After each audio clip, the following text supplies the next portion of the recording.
Hey everyone, this is OneManZerg with UEN.com, and I have another replay for you today. This is between Kiwikaki and AxSlav, and both these players are very high level Protoss players, both I believe American players. So it's going to be a good matchup. For anyone who likes Protoss, it's always a good thing to see the mirror matchup. Usually you see some Stalkers going into Colossus, and just so you know, I have this at double speed right now because the beginnings I find to be often slow. So usually in Protoss battles you see a nice Stalker buildup into Colossus and maybe a little bit of funkiness going on at the start with, is someone going to push out with 2-gate Zealots, or is someone going to apply some pressure earlier than the other, or expand earlier, and then you see if if those strategies benefit one person more than the other. Like, does the person who expand get enough time to saturate their expansion and then gain the extra troop advantage, or does the person who didn't expand push out in time? Lots of things like that are the most critical things I find in mirror matchups. And we see AxSlav here just with a little bit of harass on Kiwikaki. And something interesting Kiwikaki has done right here is he has placed his assimilator right here.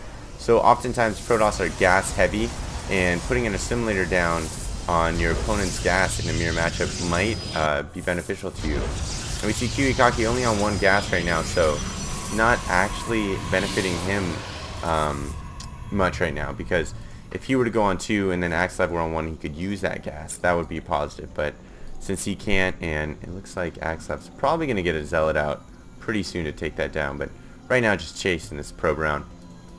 And you can see they're pretty much in line in terms of harvester count. Kiwikaki just slightly ahead there. You can see his harvester is probably going to pop out a second before AxSlav does, but that's really pretty minuscule in this game.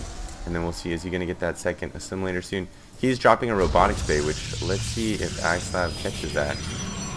So pretty indicative for AxSlav here that he does have a robotics bay. Kiwikaki has a robotics bay there, so he knows he's going early with that, not going with any kind of 4-gate strategy.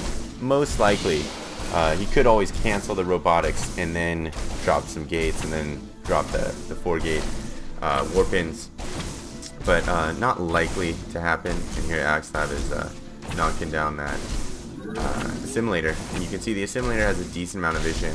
You can see whether or not he's producing probes, and you can also see cybernetic score over here. But no player making any early moves. So I'm gonna go ahead and fast forward this little. AxSlav actually going with the early expand. AxSlav is, from my advantage, or my vantage point, he's known for expanding early and having more of a macro game than most players I see, and then also having a really interesting army mix. I see a lot of players get 2 or 3 units in their army. AxSlav will have 4, 5, 6 different types of units in his army.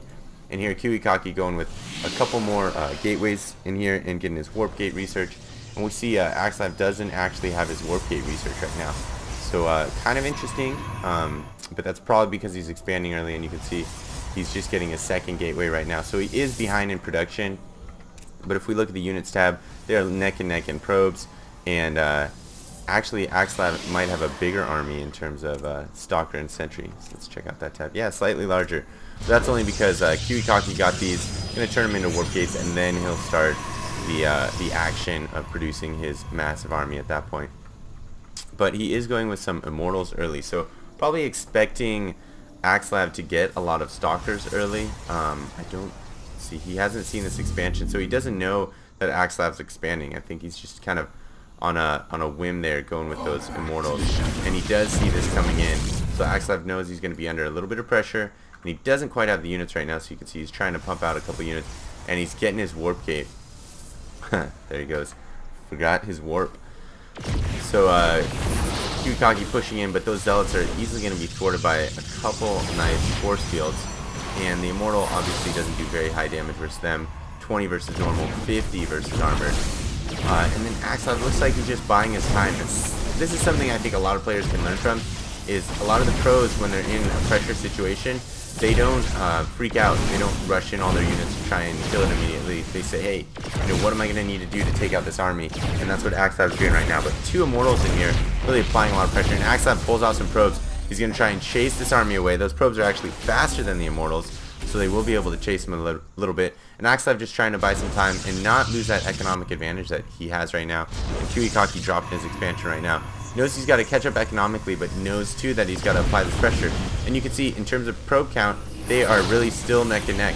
And same with the whole economy, really, because of Kiwikaki's pressure. And AxSlav gets his warp gauge, warps into some stalkers. Kiwikaki takes out one of those stalkers while warping it with that massive armor damage from those immortals. But it looks like he's gonna have to run away right now because AxSlav does have a speed advantage on him right now. Oh, a little bit of miss micro there from AxSlav, leaving these troops behind. Immortals take advantage of that, kill off some probes. And he's getting this immortal down pretty low, but I don't think he's going to be able to take it out. I would expect him to back off pretty soon. Probably don't want to push into your opponent's face that early. Ooh, nice little force field there. Able to wear these down, but no, these Zelds are coming out, and AxSlav's probably going to have to back off. He's got his own immortal in the picture now, though. So the army looking pretty even, and you can see actually Kiwikaki through that run was able to pull ahead in terms of harvester count, even though his second base isn't up yet. So AxSlav going to have to devote some economy to replenishing those probes and not to his army. And we can see Kiwikaki with the Colossus producing and extended thermal lances. He is technologically more advanced than AxSlav, and that's oftentimes the kicker in Protoss versus Protoss games. Who gets Colossus earlier and who gets more? Those are the two things I find to be the most critical factors in late game Protoss versus Protoss games. Sometimes someone throws in some Void Rays to mix it up, but usually you just see Colossus Stalker versus Colossus Stalker, more or less with some other units mixed in. And we can see Kiwikaki here with a couple Colossus right there and a couple Immortals, so that's definitely a big advantage for him. As soon as he gets that extended thermal lance, which is right about now, he's going to be in a really good position, and I might expect him to push out after that, knowing that he's probably has a window of opportunity that he needs to push out on AxSlav. You can see AxSlav with a very mixed bunch army right here, but still lacking those Colossus. His first one's coming out right now. It looks like he's chronoing it, trying to get it out quickly. And he does have a observer out on the field, so he will be able to see this attack coming, most likely. Yeah. Sorry, I got a little cold. But yeah, it looks like AxSlav is going to have to retreat from this, and he doesn't, I don't think he's seen these Colossus come in, so that's something that could definitely change his vantage point on this battle. Because you see that, you have some Colossus, you think, okay, I'm definitely going to be able to micro that. But Kiwikaki wisely bringing these Colossus around the top, and we can see AxSlav's extended thermal lances are not complete yet, and more importantly, he only has one Colossus, so he's in a pretty bad position right now. But if he can hold his choke appropriately, he's in a decent position. So these Colossus push in, and AxSlav knows he's got to back out from that. That is too much pressure to handle. And these Colossus are going to slice through these units. He backs them up with those extended thermal lances. AxSlav's got to keep his Colossus in there close. And it looks like AxSlav is losing far too many units. I don't know if he'll be able to warp in enough units to recover from this. He's trying to warp in some units back here, but these Colossus are quickly handling those units. And then if he loses his Colossus, it might be game. There goes that Colossus. Still doesn't have his extended thermal lances. Those things take forever. And there's the good game.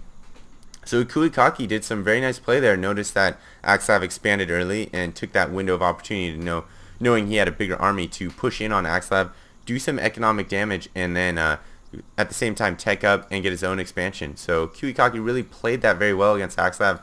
Bummer to see AxSlav lose, but Kiwikaki a great and awesome player to watch too. So I hope you guys enjoy that. Check out theuen.com and subscribe to the channel if you like this stuff. Thanks for listening.